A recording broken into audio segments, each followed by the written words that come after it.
Evan, mungkin di tengah pelemahan IHSG pada siang hari ini anjloknya cukup dalam 0,57% dan bahkan anjlok ke level 8.500. Mungkin boleh analisis Anda kira-kira katalis penekan apa yang membuat IHSG kita tidak bisa berperforma baik pada hari ini?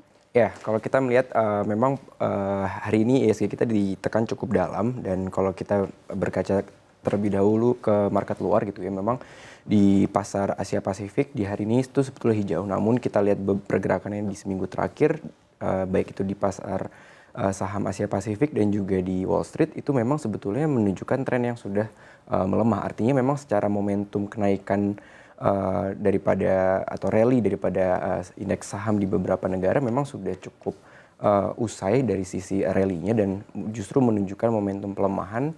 Dan itu terlihat dari secara teknikal, kita bisa melihat dari sisi creating higher low dalam beberapa waktu belakangan ini, dan sehingga secara tren pun sudah beberapa indeks itu juga sudah break, mereka punya trend line, jadinya secara tren sudah terpatahkan. Dan kalau kita masuk ke indeks harga saham gabungan kita memang sedikit terlambat gitu pelemahannya dibandingkan dari indeks-indeks luar tersebut.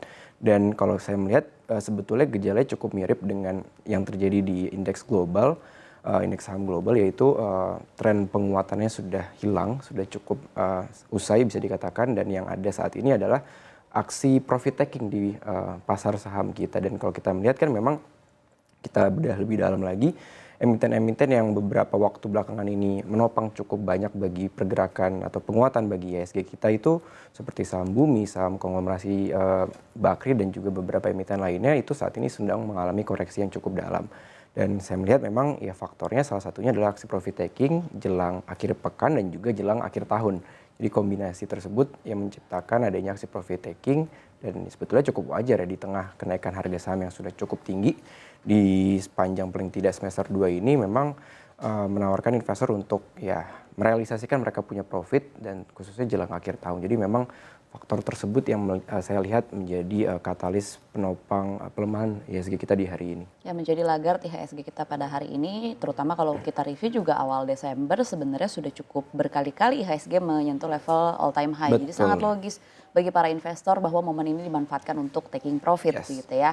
Sebenarnya kalau kita lihat kan per hari ini atau per akhir pekan ini ada beberapa katalis yang juga patut diperhatikan, meskipun kalau kita bicara berkaitan dengan betapa besarnya sebenarnya bisa dibilang tidak terlalu besar sih, karena memang datangnya dari global. Salah satunya adalah berkaitan dengan rilis inflasi Amerika Serikat. Ini kan adalah data terbaru setelah shutdown government yang kemarin terjadi. Ini adalah rilis data ekonomi yang baru yang mungkin bisa menjadi acuan baik bagi Bank Sentral Amerika the Fed dan juga bagi para investor global untuk menebak-nebak kira-kira bagaimana arah kebijakan ekonomi dan juga fiskal dan juga moneter Amerika Serikat. Tapi kalau dilihat dari hasil rilis inflasi Amerika Serikat sendiri, pengaruhnya terhadap pasar domestik kita dan juga mungkin terhadap rupiah kita seperti apa, Mas Elvan?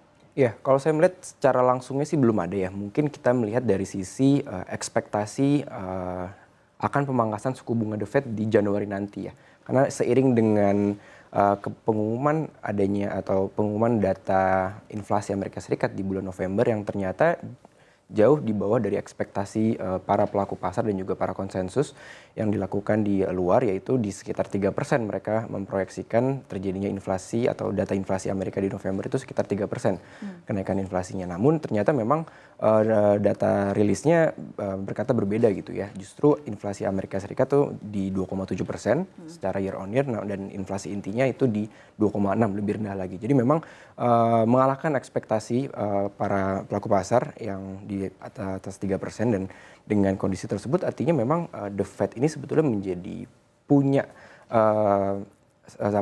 sandaran baru gitu ya, bahwasannya sebelumnya kan ketakutan daripada The Fed untuk memangkas suku bunganya adalah inflasinya akan melonjak gila-gilaan.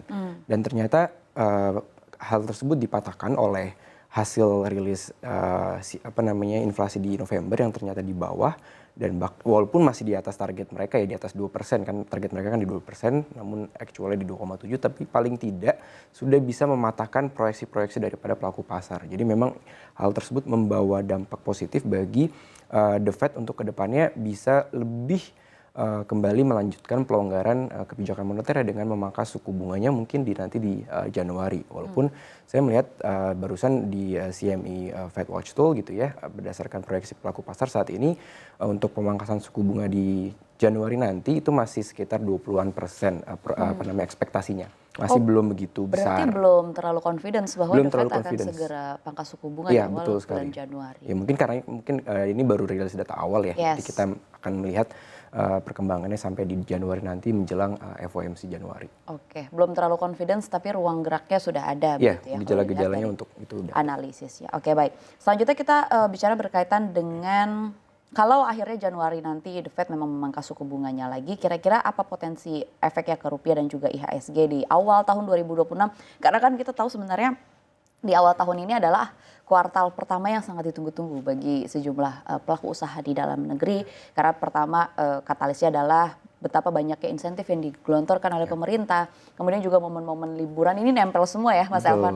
Tahun baru, Natal, Imlek, kemudian langsung back to back dengan Lebaran. Nggak jauh gitu gapnya. Jadi numpuk semua di kuartal 1. Tapi kira-kira analisis Anda dengan katalis yang dari global dan juga dorongan positif dari dalam negeri, pergerakan IHSG di awal tahun seperti apa?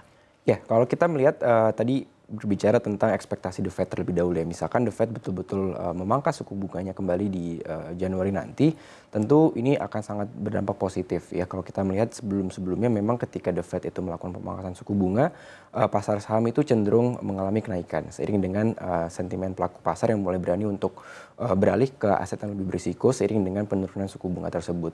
Dan kalau implikasi bagi rupiah tentunya biasanya dengan pemangkasan suku bunga Amerika Serikat ini DXY atau indeks dolar yang mengukur kekuatan dolar Amerika Serikat terhadap 6 mata uang utama dunia ini biasanya cenderung melemah. Dan dengan pelemahan tersebut sangat mungkin membuka ruang bagi penguatan bagi mata uang lainnya khususnya emerging markets termasuk rupiah. Jadi dengan hal tersebut rupiah bisa saja diuntungkan dengan adanya penurunan suku bunga The Fed nanti misalkan di Januari apabila betul-betul mereka memutuskan untuk melanjutkan pemangkasan misalkan 25 basis point.